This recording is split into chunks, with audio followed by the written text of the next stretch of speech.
দলীয় শৃঙ্খলা ভঙ্গ করে সাতক্ষীরা ৩ আসনের ধানের শীষের মনোনীত এমপি প্রার্থী কাজী আলাউদ্দিনের বিরুদ্ধে বিক্ষোভ মিছিল ও প্রতিবাদ সমাবেশ করায় যুবদলের ৫ নেতাকে শোকস করে বিবৃতি প্রদান করেছেন বাংলাদেশ জাতীয়তাবাদী যুবদলের কেন্দ্রীয় দপ্তর।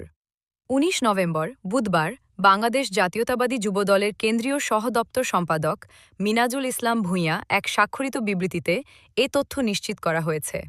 যাদেরকে শোকস করা হয়েছে কালীগঞ্জের ৩ জন, তারা হলেন কালীগঞ্জ উপজেলা যুবদলের আহ্বায়ক শেখ আলাউদ্দিন সোহেল, সদস্য সচিব শেখ আব্দুল আজিজ, যুগ্ম আহ্বায়ক কাজী রাব্বি হোসেন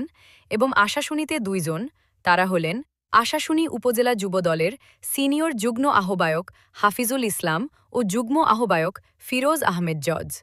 একই বিবৃতিতে আসন্ন ত্রয়োদশ জাতীয় সংসদ নির্বাচন উপলক্ষে বাংলাদেশ জাতীয়তাবাদী দল বিএনপির মনোনীত ধানের শীষের প্রার্থী কাজী আলাউদ্দিনের বিরুদ্ধাচরণ এবং দলীয় শৃঙ্খলা ভঙ্গ করায় যুবদলের এই ৫ নেতাকে সশরীরে উপস্থিত হয়ে ২৪ ঘণ্টার মধ্যে কারণ দর্শানোর ব্যাখ্যা জানতে চেয়েছেন জাতীয়তাবাদী যুবদলের কেন্দ্রীয় নির্বাহী কমিটির সভাপতি মুনায়েম হোসেন মুন্না ও সাধারণ সম্পাদক মুহাম্মদ নুরুল ইসলাম নয়ন।